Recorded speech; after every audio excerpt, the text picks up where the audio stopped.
आज के दौर में जब फिल्में 500 से 1000 करोड़ का आंकड़ा छूती हैं, तब भी लोग राजेश खन्ना की मिसाल क्यों देते हैं? क्योंकि राजेश खन्ना सिर्फ एक्टर नहीं, एक नशा थे। एक ऐसा सुपरस्टार जिसकी सफेद कार लड़कियों की लिपस्टिक से गुलाबी हो जाया करती थी। आखिर बॉक्स ऑफिस के इस असली शहंशाह ने कैसे लगातार 15 हिट्स का वो पहाड़ खड़ा किया, जिसे आज के बड़े बड़े स्टार्स सिर्फ नीचे से खड़े होकर देखते रह जाते हैं। चलिए आज का सफर शुरू करते हैं आराधना की उस पहली गूंज के साथ। फिल्म आराधना साल 1969 में सर्वाधिक कमाई करने वाली फिल्मों में पहले स्थान पर रही। इसका कुल बजट तकरीबन 40 लाख रुपए था तथा इसने बॉक्स ऑफिस पर 3.5 करोड़ रुपए कमाए थे। इस लिहाज से फिल्म को ब्लॉकबस्टर घोषित किया गया था।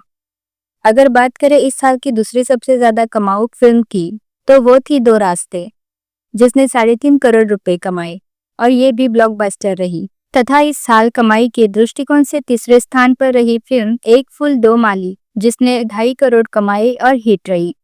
यहाँ ये जानना भी बेहद रोचक है कि फिल्म आराधना की दिल्ली प्रीमियर के दौरान राजेश खन्ना भी वहां मौजूद थे, लेकिन मेहमानों और दर्शकों ने उन्हें कुछ खास तवज्जो नहीं दिया, क्योंकि उन दिनों उनकी बैक टू बैक कई फिल्में पिट गई थी। ऐसे में राजेश खन्ना चुपचाप स्टेज के एक कोने में खड़े रहे।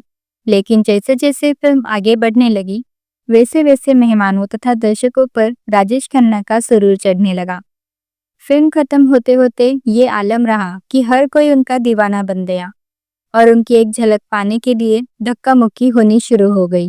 गौर करें कि साल 1969 से 1971 के बीच राजेश खन्ना की 17 लगातार हिट फिल्मों में आराधना भी शामिल की जाती है, जो इस सिलसिले की पहली कड़ी थी। हालांकि कुछ लोग कहते हैं कि इस दौरान राजेश खन्ना ने 17 नहीं बल्कि 15 हिट फिल्में दी थी। खैर, दोनों ही अपनी अपनी जगह सही है। इन 17 फिल्मों में केवल 15 में ही राजेश खन्ना सोलो हीरो थे और बाकी दो फिल्मों मर्यादा और अंदाज में उनके साथ राजकुमार और शम्मी कपूर भी हीरो के तौर पर नजर आई थी। बात करें साल 1969 में आई राजेश खन्ना की एक लोकप्रिय फिल्म दो रास्ते की, तो ये साल 1969 में सर्वाधिक कमाई करने वाली फिल्मों में दूसरे स्थान पर रही थी। इसका कुल बजट तकरीबन 30 से 40 लाख रुपए था तथा इसने बॉक्स ऑफिस पर 3.25 करोड़ रुपए कमाए थे। इस लिहाज से फिल्म को ब्लॉकबस्टर घोषित किया गया था।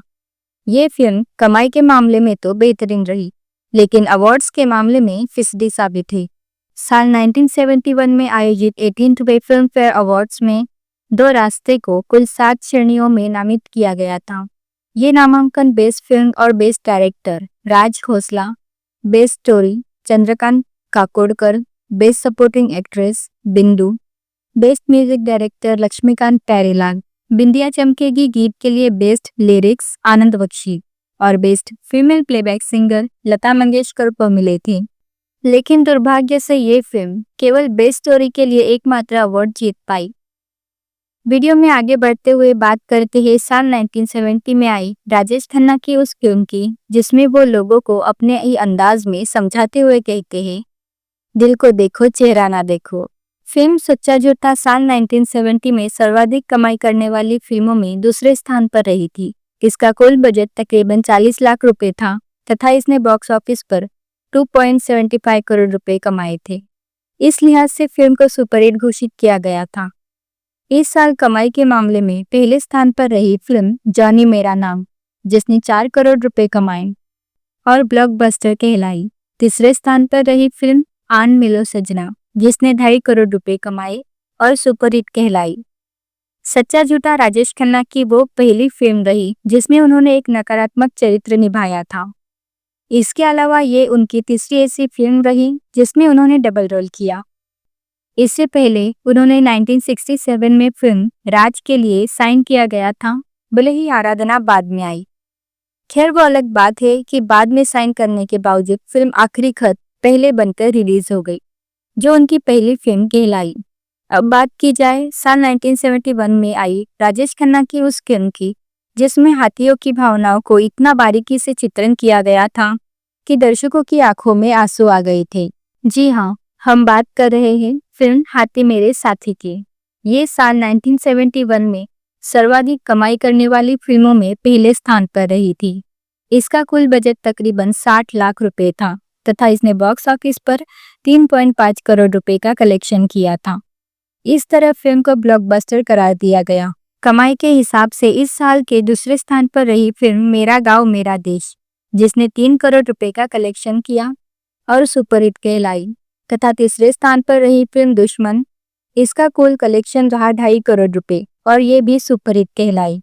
फिल्म हाथी मेरे साथी से जुड़े लगभग सभी कलाकारों को फिल्म से काफी लाभ हुआ। राजेश खन्ना को केवल साइनिंग अमाउंट के तौर पर 5 लाख रुपए की कीमत दी गई थी। साथ ही फिल्म के सफल संगीत के लिए संगीतकार जोड़ी लक्ष्मीकांत प्यारेलाल को चांदी की थाली में 1 लाख रुपए दिए गए थे। फिल्म के अतिरिक्त लेखक जोड़ी सलीम जावेद को सबसे कम केवल 10,000 रुपए चुकाए गए। शायद इसी कारण हाथी मेरे साथी के बाद उन्होंने दोबारा कभी इसके निर्माता चिन्नप्पा देवर के साथ काम नहीं किया। यहाँ ये जानना भी बहुत रोचक है कि साल 1970 में फिल्म जॉनी मेरा नाम वो पहली फिल्म बनी थी जिसने सभी टेरिटरी में 50 लाख रुपए कमाए थे। अगले ही साल फिल्म हाथी मेरे साथी ने इसका रिकॉर्ड तोड़ दिया और पहली ऐसी फिल्म बनी जिसने किसी भी एक टेरिटरी में 1 करोड़ रुपए कमाए। ये फिल्म राजेश खन्ना की गोल्डन जुबली हिट फिल्म साबित हुई थी, पर यह बात अलग है कि अगले 12 सालों तक उनकी कोई भी फिल्म गोल्डन जुबली नहीं हुई। फिल्म समीक्षक दिनेश रहेजा के अनुसार हाथी मेरे साथी के बाद राजेश खन्ना की लोकप्रियता 7वें आसमान पर पहुंच गई। फिल्म की सफलता का परिणाम इतना रहा कि इसके बाद रिलीज हुई उनकी कई साधारण फिल्में भी सिल्वर जुबली हो रही थी। उस समय को याद करते हुए महेश भट्ट कहते हैं कि उन दिनों ऐसा लगने लगा था कि कुछ सालों में लोग राजेश खन्ना को भगवान के रूप में पूजने लगेंगे। निर्देशक शक्ति सामंत, अभिनेता राजेश खन्ना और अभिनेत्री शर्मिला टैगोर की तिकड़ी ने साल 1969 में आराधना जैसी कामयाब व्यावसायिक फिल्म देने के बाद साल 1972 में एक काव्यात्मक कला फिल्म बनाई जिसका नाम था अमर प्रेम। फिल्म अमर प्रेम साल 1972 में सर्वाधिक कमाई करने वाली फिल्मों में 8वें स्थान पर रही थी। इसका कुल बजट तकरीबन 60 लाख रुपए था तथा इसने बॉक्स ऑफिस पर 1.5 करोड़ रुपए कमाए थे। इस लिहाज से फिल्म को सेमी हिट घोषित किया गया। अमर प्रेम राजेश खन्ना और शक्ति सावंत की जोड़ी की तीसरी फिल्म थी। उनकी पिछली दोनों फिल्में आराधना और कटी पतंग सुपरहिट रही थी। आराधना ने 3 करोड़ की कमाई की थी, वहीं कटी पतंग ने 1 करोड़ रुपए कमाए थे। अमर प्रेम के साथ भी डिस्ट्रीब्यूटर्स की काफी उम्मीदें जुड़ी हुई थी, जिस कारण फिल्म को महंगे दामों में खरीदा गया। इधर जिस बंगाली फिल्म की ये रीमेक थी वो भी बॉक्स ऑफिस पर ब्लॉकबस्टर साबित हुई थी। ऐसे में अमर प्रेम की कमाई उम्मीद से कुछ कम रह गई। इसने आराधना ही नहीं बल्कि कटी पतंग से भी कम कमाई की। कमाई कम होने के पीछे सबसे बड़ा कारण ये था कि तब ये फिल्म छोटे शहरों और कस्बों में ज्यादा नहीं चल पाई और ज्यादातर सफलता इसे बड़े शहरों में ही मिली।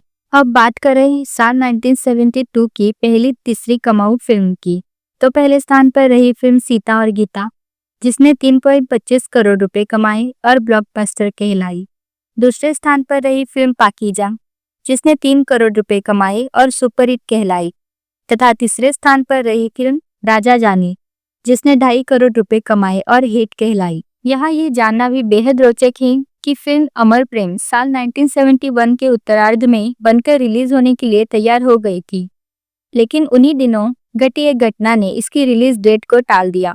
दरअसल जब ये फिल्म बनकर तैयार हुई तो दिल्ली में इसका एक स्पेशल शो रखा गया और मुख्य अतिथि के रूप में तत्कालीन सेना प्रमुख सैम मानेकशॉ को बुलाया गया था, जो कि शर्मिला टैगोर के बड़े प्रशंसक और शुभचिंतक थे।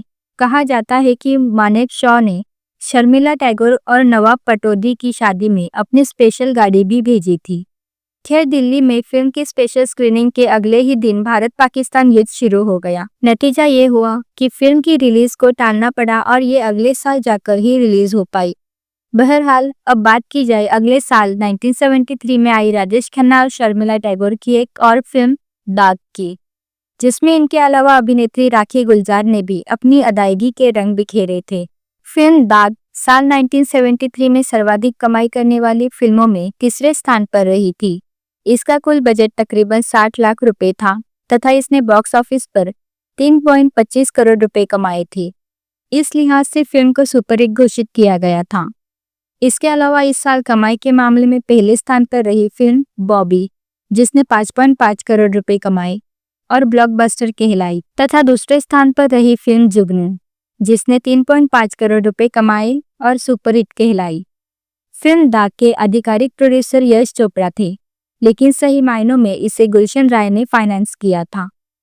यह आपको ये जानकर बड़ी हैरानी होगी कि साल 1973 में तीसरी सर्वाधिक कमाई करने वाली इस फिल्म को लेकर गुलशन राय का ये मानना था कि लोग इसे ज्यादा पसंद नहीं करेंगे। अंततः उन्हीं की सलाह पर यश चोपड़ा ने इसे कम प्रिंट्स और बेहद लो प्रोफाइल तरीके से रिलीज किया। लेकिन अगले 6 दिनों में दर्शकों को ये फिल्म इतनी पसंद आई कि अन्य थिएटर्स जहां इसे नहीं लगाया गया था, वहां के मालिक भी यश चोपड़ा से प्रिंट्स की मांग करने लगे। यही कारण रहा कि उन्हें अगले ही सप्ताह फिल्म के प्रिंट्स को 3 गुना करना पड़ा। बात करें साल 1973 में ही आई राजेश खन्ना और अमिताभ बच्चन स्टारर फिल्म नमक हराम की, तो ये उस साल सर्वाधिक कमाई करने वाली फिल्मों में 14वें स्थान पर रही।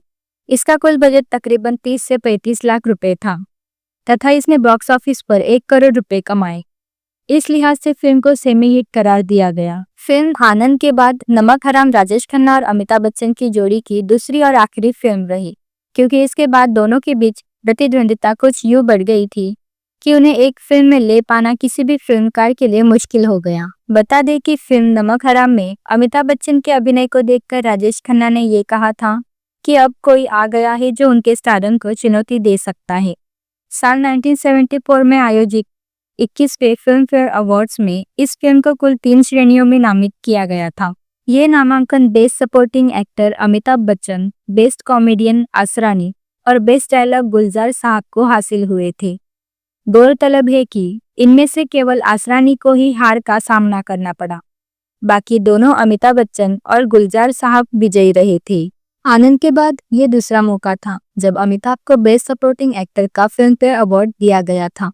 इसके अलावा ये जानना भी बहुत दिलचस्प है कि बंगाल फिल्म जर्नलिस्ट एसोसिएशन की तरफ से आयोजित होने वाले उस साल के फिल्म अवार्ड्स में बेस्ट एक्टर का अवार्ड इसी फिल्म के लिए राजेश खन्ना को हासिल हुआ था। अब बात की जाए इसी साल आई राजेश खन्ना की बेहद लोकप्रिय फिल्म रोटी की। फिल्म रोटी साल 1974 में सर्वाधिक कमाई करने वाली फिल्मों में 7वें स्थान पर रही थी। इसका कुल बजट तकरीबन 90 लाख रुपए था तथा इसने बॉक्स ऑफिस पर कुल 2 करोड़ रुपए कमाए थे। इस लिहाज से फिल्म को हिट घोषित किया गया था। इस साल की कमाई के मामले में पहले स्थान पर रही फिल्म रोटी कपड़ा और मकान, जिसने 5.25 करोड़ रुपए कमाए और ब्लॉकबस्टर कहलाई। दूसरे स्थान पर रही फिल्म चोर मचाए शोर, जिसने 3 करोड़ रुपए कमाए और सुपरहिट कहलाई। तथा तीसरे स्थान पर रही फिल्म दोस्त, जिसने 2.5 करोड़ रुपए कमाए और ये हिट कहलाई। फिल्म रोटी की कुछ ही दिन रिलीज हुई थी, जिस दिन मनोज कुमार की रोटी कपड़ा और मकान तथा नरेंद्र बेदी की अमिताभ स्टारर फिल्म बेनाम रिलीज हुई थी। बता दें कि रोटी कपड़ा और मकान साल 1974 की सबसे अधिक कमाऊ फिल्म रही। वहीं इस मामले में बेनाम को 20वां स्थान मिला था। फिल्म रोटी बॉक्स ऑफिस पर तो अपना जादू चलाने में कामयाब रही और अवार्ड्स के मामले में ये कोई खास कमाल नहीं कर पाई। साल 1975 में आयोजित 22वें फिल्म फेयर अवार्ड्स में इस फिल्म के लिए एकमात्र अवार्ड कमलाकर कारखानेस जी को बेस्ट एडिटिंग के लिए मिला था। अब बात की जाए राजेश खन्ना के करियर की एक ऐसी फिल्म की जो कमाई के मामले में फिसड्डी साबित हुई। जी हाँ, हम बात कर रहे हैं साल 1977 में आई फिल्म अनुरोध की। फिल्म अनुरोध आज भले ही अपने गानों और अभिनय के लिए लोगों के बीच काफी लोकप्रिय है, पर साल 1977 में ये कमाई के मामले में फिसड्डी साबित हुई और उस साल सर्वाधिक कमाई करने वाली फिल्मों के शीर्ष 20 में भी शामिल नहीं हो पाई थी। इसका कुल बजट तकरीबन 60 लाख रुपए था तथा इसने बॉक्स ऑफिस पर 90 लाख रुपए कमाए थे। इस लिहाज से फिल्म को बिलो एवरेज घोषित किया गया था। इस साल कमाई के मामले में पहले स्थान पर रही थी फिल्म अमर अकबर एंथनी, जिसने 7.25 करोड़ रुपए कमाए और ब्लॉकबस्टर कहलाई। दूसरे स्थान पर रही थी फिल्म धर्मवीर, जिसने 6.75 करोड़ रुपए कमाए और ये भी ब्लॉकबस्टर कहलाई। तथा तीसरे स्थान पर रही थी फिल्म हम किसी से कम नहीं, जिसने 4.25 करोड़ रुपए कमाए और ये सुपरहिट रही। फिल्म अनुरोध बॉक्स ऑफिस पर उम्मीद के मुताबिक प्रदर्शन नहीं कर पाई थी, जिसके सबसे बड़े कारण स्वयं फिल्म के नायक राजेश खन्ना रहे। दरअसल जब उन्होंने फिल्म के रशेस देखे तो उन्हें ये लगा कि फिल्म में उनसे ज्यादा तवज्जो विनोद मेहरा को दी गई है। फिर क्या था, उन्होंने शक्ति सामंत से फिल्म में अपने कुछ और दृश्य जोड़ने को बोला ताकि उनका किरदार ज्यादा प्रभावशाली लगे। लेकिन इस चक्कर में एक कसी हुई कहानी बिखर गई और दर्शकों के लिए उबाऊ साबित हुई। अगर आपने गौर किया हो तो फिल्म में राजेश खन्ना और डिम्पल कपाड़िया का प्रेम प्रसंग दिखाया गया है, जो सही भी है, परंतु ये बिल्कुल खींची हुई सी लगती है, जिसमें राजेश खन्ना के द्वारा ड्राइवर का रूप लेना और फिर दार्जिलिंग घूमने जाना, ये सभी दृश्य फिल्म की लंबाई को अनावश्यक रूप से बढ़ाते हैं। वीडियो के आखिर में अब बात की जाए साल 1981 में आई राजेश खन्ना की एक मल्टी स्टारर फिल्म कुदरत की, जिसमें उनके साथ राजकुमार, विनोद खन्ना और हेमा मालिनी जैसे अन्य स्टार भी नजर आए थे। फिल्म कुदरत साल 1981 में सर्वाधिक कमाई करने वाली फिल्मों में 18वें स्थान पर रही थी। इसका कुल बजट 1.2 करोड़ रुपए था तथा इसने बॉक्स ऑफिस पर 1.75 करोड़ रुपए कमाए थे। इस लिहाज से फिल्म को फ्लॉप घोषित किया गया था। इस साल कमाई के मामले में पहले स्थान पर रही फिल्म क्रांति, जिसने 10 करोड़ रुपए कमाए। दूसरे स्थान पर रही फिल्म नसीब, जिसने 7.25 करोड़ रुपए कमाए तथा तीसरे स्थान पर रही फिल्म मेरी आवाज सुने, जिसने 6.5 करोड़ रुपए कमाए। यहाँ रोचक बात यह है कि इन तीनों ही फिल्मों को बॉक्स ऑफिस पर ब्लॉकबस्टर घोषित किया गया था। फिल्म कुदरत से पहले राजेश खन्ना और हेमा मालिनी पुनर्जन्म पर आधारित फिल्म महबूबा में काम कर चुके थे, जो कि बॉक्स ऑफिस पर अच्छा कलेक्शन करने में नाकामयाब रही थी। फिल्म का निर्देशन शक्ति सामंत ने किया था, जिनके साथ राजेश खन्ना आराधना, कटी पतंग और अमर प्रेम जैसी कई कामयाब फिल्में दे चुके थे। ऐसे में कुदरत फिल्म के निर्देशन के वक्त चेतन आनंद के कई जानने वालों ने उन्हें सलाह दी थी कि जब समान विषय पर पहले इन्हीं स्टार्स को लेकर एक फ्लॉप फिल्म बन चुकी है तो दूसरी बनाने का कोई औचित्य नहीं है। लेकिन चेतन आनंद को अपनी कहानी और निर्देशन पर यकीन था और उन्होंने लोगों की बातों को अनसुना करते हुए अपनी फिल्म शुरू कर दी। लेकिन अंत में जाकर चेतन आनंद को तब अपनी गलती का एहसास हुआ जब फिल्म बॉक्स ऑफिस पर पिट गई। तो ये थी बॉलीवुड के पहले सुपरस्टार राजेश खन्ना की 10 सर्वाधिक लोकप्रिय फिल्मों की कमाई और उनसे जुड़े तथ्यों पर हमारी एक विशेष प्रस्तुति। उम्मीद है कि ये वीडियो आपको बहुत रोचक लगा होगा। अगर आपको वीडियो पसंद आया हो तो इसे लाइक करें और शेयर करना ना भूलें और ऐसे ही दिलचस्प वीडियो के लिए हमारे चैनल को सब्सक्राइब करें। धन्यवाद।